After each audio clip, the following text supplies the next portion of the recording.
Hello and welcome to another episode of In the Mix presented by CrossBones MMA Radio. I'm your host John Galloway, and today we'll be talking with Belal Muhammad. Belal has a fight coming up for Titan Fighting Championships 33 against Colton Smith on March 20th at Mobile Aerofest. So let's get right into the conversation here with Belal right now. And we are now joined here on CrossBones MMA Radio by Belal Muhammad. Belal, John Galloway from CrossBones MMA. How's it going, man?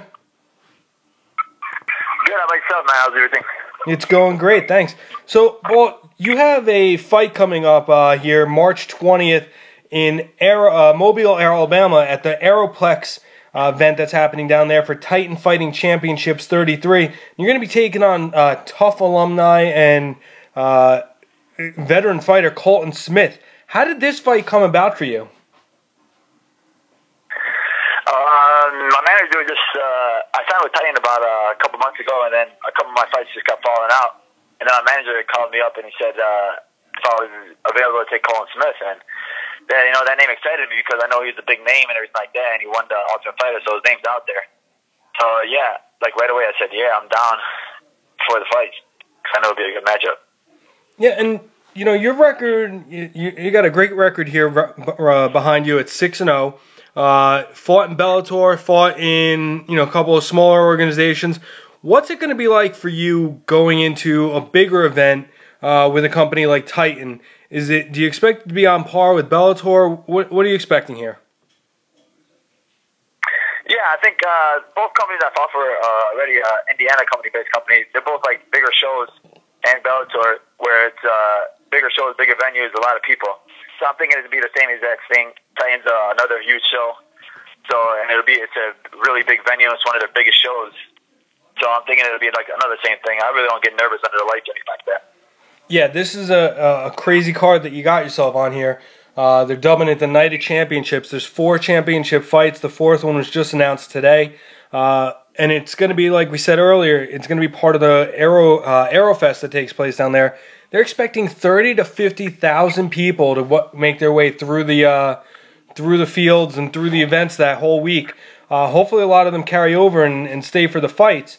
Are you going to be down there as part of any of the events? I know Titan had said that they were going to have some of their fighters down there doing seminars, doing events, just being available. Have they reached out to you about being part of the event? Not at the moment. They haven't reached out to me, but I'm available for whenever if they want me to. So that'd be cool to be down there to do some things over there. Because that's a huge event, so it'd be cool to be part of everything that's part of the event. Yeah, the event, like I said, it's got bands, it's got food. It's basically like a giant fair and festival. And then, of course, Titan's going to have their event going on. But the whole thing there is to benefit wounded warriors and veterans that are coming back that have physical and mental disabilities from their time serving this country. What's it like to be on that type of card where those are the people benefiting from it? That means a lot because the people, they put their life on the line all the time so we could have safer lives and things like that. And then to put on a show to make them cheer for you and things like that when you should be the ones cheering for them because they're the ones who put their life on the line. You're just going in there for a 15-minute fight. So it means a lot just to make them cheer and make them want to watch you fight. So. Yeah, well said, well said. So, Belal, let me ask you, what's your background in MMA? How did you get started in all this? Well, I started off with wrestling, and then just being like a competitor. I wrestled all my life. And then one of my old high school wrestling coaches, Lewis Taylor, I ended up, when I was in school, I ended up seeing, his name in a newspaper fighting for the Strike Force. So then I reached out to him.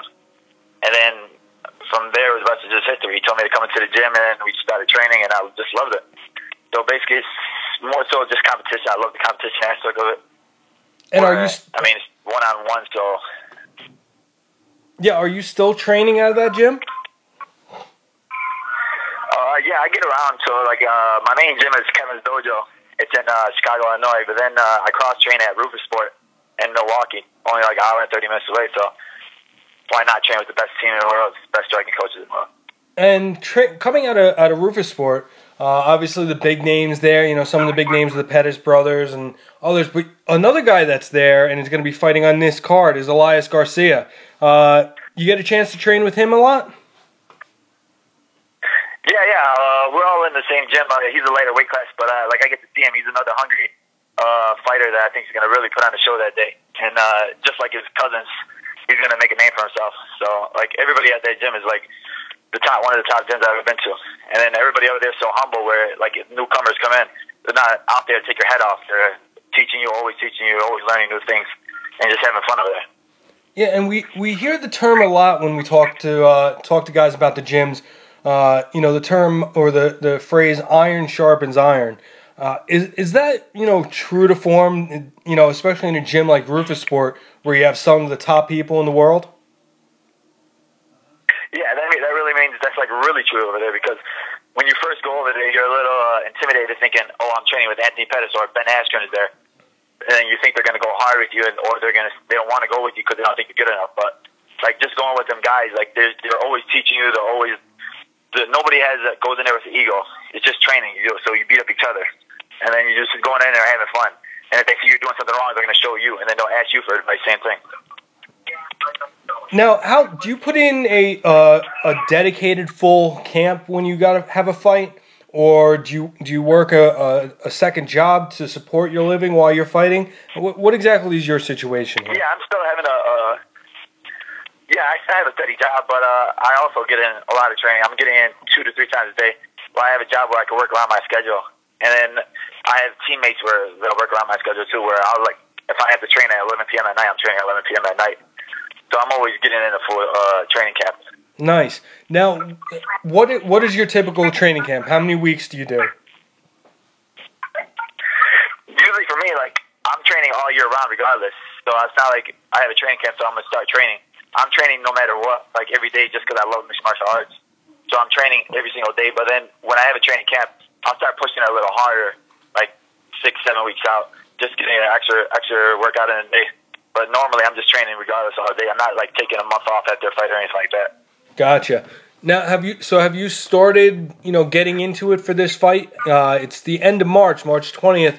We're just here in the beginning of February right now. So have you started, or are we in the beginning stages? What's going on with you? Yeah, we're in the beginning phases. I have a couple of fighters from my gym that are fighting this week, so I've been helping them a lot with their training camps. So I've been training for the last couple of months regardless, but like after their fights, it's going to start pushing me harder now.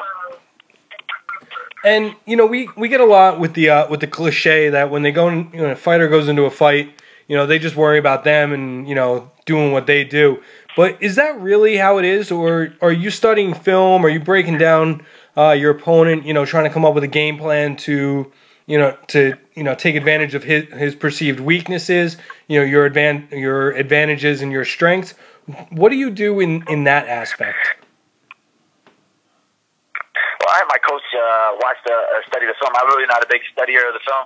I usually just have my coach watch the film, and he'll give me his points about it, because it's a fight, so like you never know what could happen. Anything could change at a punch notice or anything like that. So you can't go in there thinking I'm going to wrestle or grapple, because if you get hit or something gets hit, the game plan's out the window. So it's basically I'm good in all aspects of fighting. So wherever the fight goes, I think I'm good wherever it leads to. And with it's nothing like I'm going to be concentrating on anything specific. Okay. Now, with your team, you guys have, a good, strong history of making in-fight adjustments, doing what you need to do in order to come out victorious.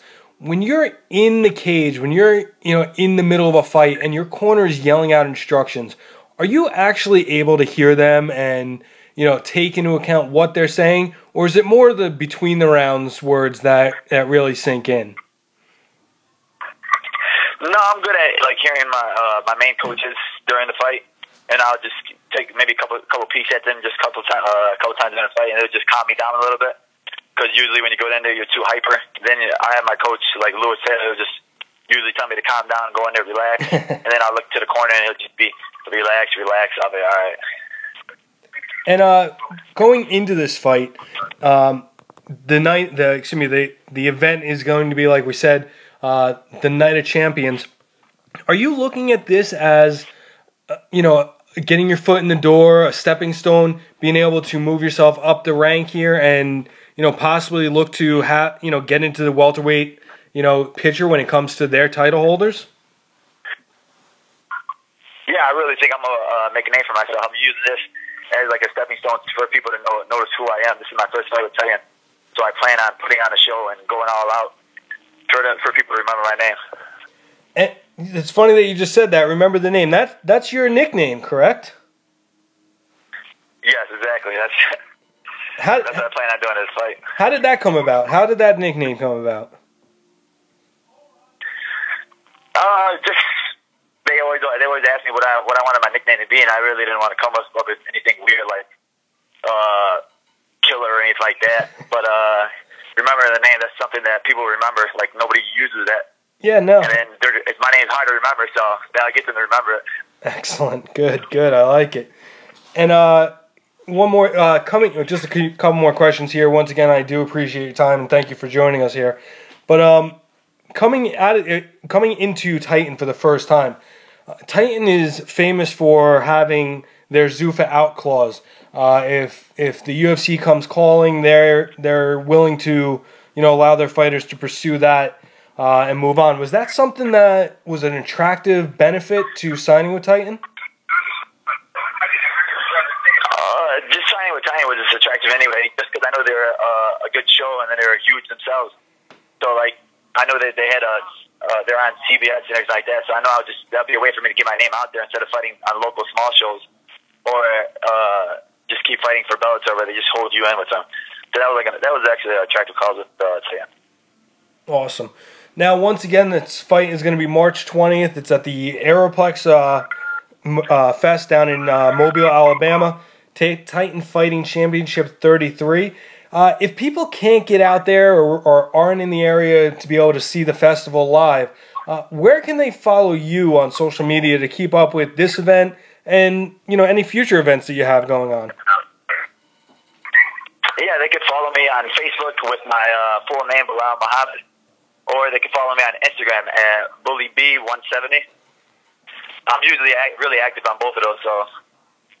All right, cool. And we already mentioned Rufus Sport, but is there any other any training partners, any sponsors, anybody you want to give a quick shout out to? Yeah, quick shout out to my other teams that I cross-train with.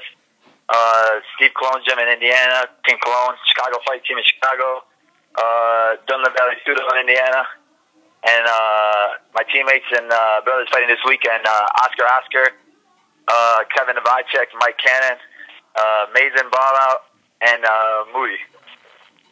All right. Well, the event is Titan Fighting Championship 33. You'll be taking on Colton Smith at Mobile Aerofest in Mobile, Alabama. Make sure that if you get any opportunity to tune in, you can. It's going to be on the CBS Sports and Network.com and also CBS Sports. But once again, Belal, thank you very much for joining us today. This has been CrossBones MMA Radio. Welcome back anytime, so don't be a stranger. Thank you. Appreciate it, man. All right. Have a good one.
And that's going to wrap up another episode of In the Mix, presented by CrossBones MMA Radio. I'd like to thank today's guest, Belal Muhammad, for taking a couple minutes out of his day and joining us here as we talked about Titan Fighting Championship 33 at the Mobile Aerofest on March 20th.